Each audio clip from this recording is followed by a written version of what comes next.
En breves minutos hemos podido conocer la experiencia valiosa de organizaciones públicas y otras sociales que están trabajando muy intensamente en la producción de conocimiento e información climática y meteorológica para el desarrollo de las comunidades andinas en el Perú.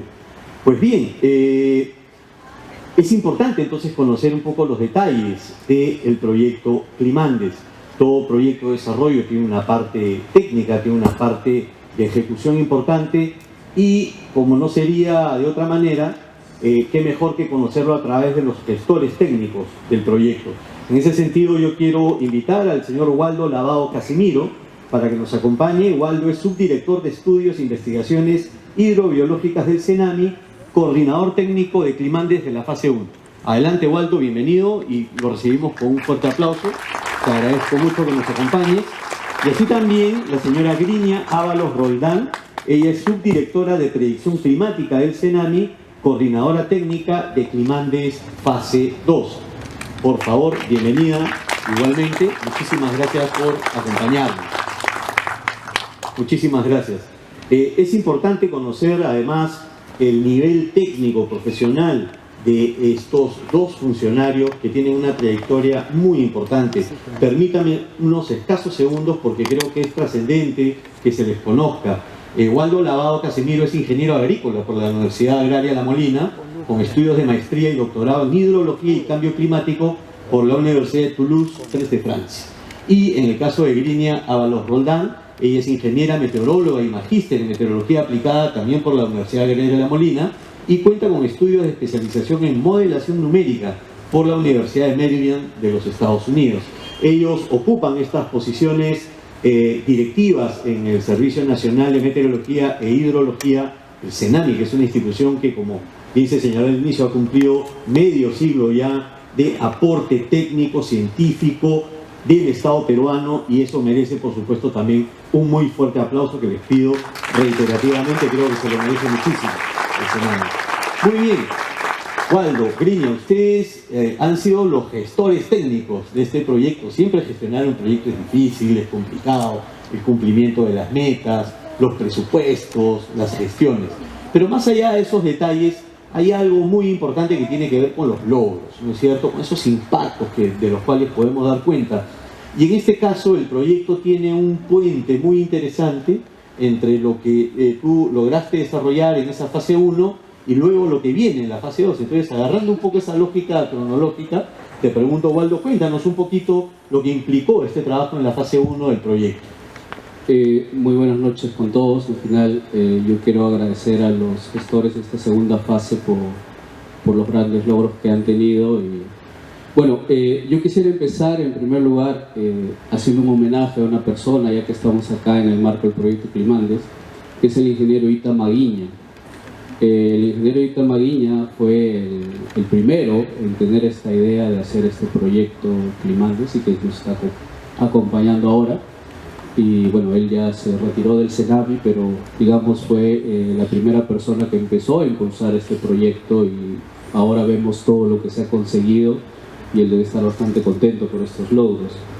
Bueno, en la primera fase, básicamente, de hecho, incluso el nombre es un poco diferente a esta segunda fase, porque se llamaba Servicios Climáticos con énfasis en los Andes, en apoyo a las decisiones, ¿no? Entonces ahora, si ustedes ven el nombre del proyecto, pues es Servicios Climáticos para el Desarrollo. Entonces pues hay, digamos, un cambio de visión. Y entre los principales logros, en la primera fase tuvieron 2 módulos. Creo que Victoria Calle ya ha hablado bastante sobre lo que se consiguió en la primera fase, que fue el fortalecimiento del Centro Regional de Formación. Pero digamos que en aquel tiempo el principal problema que se detectó en la primera fase era que en Perú no se tenían servicios climáticos que eran usados para la toma de decisiones. Y en ese contexto fue que nosotros nos propusimos en la primera fase, en primer lugar, mejorar nuestras bases de datos, que sean de calidad, que tengan muy buena información, para lo cual se desarrollaron guías, ¿no? Guías de protocolos para mejorar toda la información. También se desarrollaron muchos cursos para fortalecer las actividades del CENAMI. Probablemente la que tuvo mayores resultados dentro de las actividades propias del servicio fue el proceso de nowcasting, de pronóstico inmediato. Hubieron muchos muy buenos investigadores que vinieron a dictar esos cursos y fortalecieron esa actividad, entonces fue algo ya palpable, ¿no?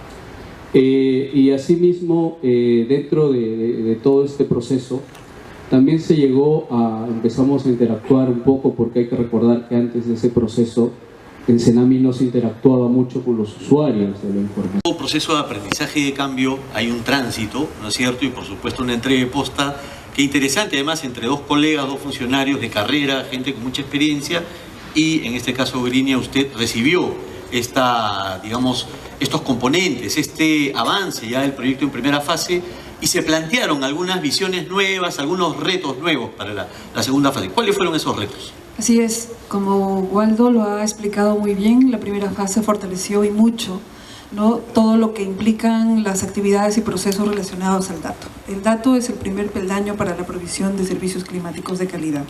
Por lo tanto, eso fue el foco importante, pero además un aspecto importante en la primera fase fue que ya tuvimos una primera aproximación sobre la demanda de información. Tanto en Cusco como en Junín se hicieron estos estudios para saber qué pensaba el ciudadano sobre los servicios que el CENAMI ofrecía, cómo estaban estos aspectos relacionados al acceso, al entendimiento de esa información y finalmente a la aplicación. Por lo tanto, eso fue, digamos, el impulso de la fase 1 para en una segunda fase hacer todas las actividades complementarias relacionadas a fortalecer la interfaz con el ciudadano. ¿Y cómo podríamos describir esa interfaz, que es un producto muy interesante de este proyecto desarrollado por CENAMI? Sí, el principio básico es que el CENAMI, como generador, proveedor de información, el foco de sus actividades se relacionan a transformar un dato a un producto, a un servicio, a información. Pero, sin embargo, es importante tener este concepto del servicio climático y que tiene que ver ya con la participación del ciudadano. Es decir, un servicio climático se configura cuando tenemos el feedback del usuario, del ciudadano. Y en un momento ideal de todo este proceso, porque es un proceso finalmente, llegamos a un punto de codiseñar o coproducir juntos, ¿no?, el generador de información, el usuario, productos realmente hechos a la medida de la necesidad del usuario, es decir, desde la realidad del usuario. Por lo tanto, un primer aspecto importante es que se hicieron trabajos de campo, tanto en Cusco como en Puno, para hacer un diagnóstico de cómo está, digamos, este proceso en cuanto al acceso a la información. El diagnóstico se basó en encuestas en 300 personas, por lo menos en las regiones. Y un resultado importante fue que, por ejemplo, que esta información no estaba llegando por los canales adecuados o pertinentes para un determinado tipo de usuario. Otro aspecto importante, ese hallazgo que nosotros hiciéramos en ese primer año fue que la mayoría de los usuarios, agricultoras, digamos, el tema del analfabetismo se convertía también en una importante limitante para el acceso a la información. Y de este grupo de agricultores analfabetos, la gran mayoría son mujeres. Por lo tanto, entrar a trabajar en esta realidad, digamos, con información del CENAMI, que como ustedes conocen es técnica, es bastante... Como todo el Perú conoce. Podemos entender que una institución como CENAMI, que tiene un prestigio, una trayectoria y tiene un impacto en la opinión pública importante, entró en un proceso de diálogo social y entendimiento de comunidades, en un diálogo intercultural, al final provocado por la necesidad de poder producir ese conocimiento, y esto ha tenido que ser un proceso muy importante internamente también. Y ustedes, que representan al funcionario técnico de carrera, que representa la excelencia técnica, ¿qué les ha impactado a ustedes eso específicamente? Porque me imagino que así como ustedes, también a otros colegas dentro del CENAMI. ¿Qué opinas, Waldo? Bueno, sí he visto yo, de hecho me he enterado más durante estas últimas semanas sobre los resultados de la fase 2, y sí, bueno, yo tengo una carrera científica y por lo general para mí siempre la base de todo ha sido la información empírica, es decir, el dato, ¿no? pero he visto muy buenas sinergias entre lo que hacía la Dirección de Meteorología y lo que hacían los saberes ancestrales, que me ha parecido bastante interesante, pero sí pienso que debemos profundizar más al respecto, ¿no? Para sacar tal vez conclusiones que nos puedan servir, ¿no? Claro. Pero digamos, es algo que personalmente, para los que, como menciona Grinia, trabajamos esta parte científica, a veces es bastante complicada porque, digamos, nuestra formación es más física, de tratar de entender esos procesos y a veces es bastante duro y complicado. Pero son retos que han sido afrontados. Grinia, Sí. en tu caso, por ejemplo, del modelamiento numérico al modelamiento social, a partir de ese dato para poder producir un cambio en comunidades campesinas que necesitan esta información, es vital para ellos. Las comunidades agrícolas de subsistencia prácticamente dependen al 100% de la información del clima y la meteorología para su toma de decisiones. ¿Cómo este saber, el saber ancestral, nuestros queridos yachachis y maestros del tiempo, cómo entraron en esa lógica de articulación con CENAMI precisamente en tu fase, durante la gestión de tu fase?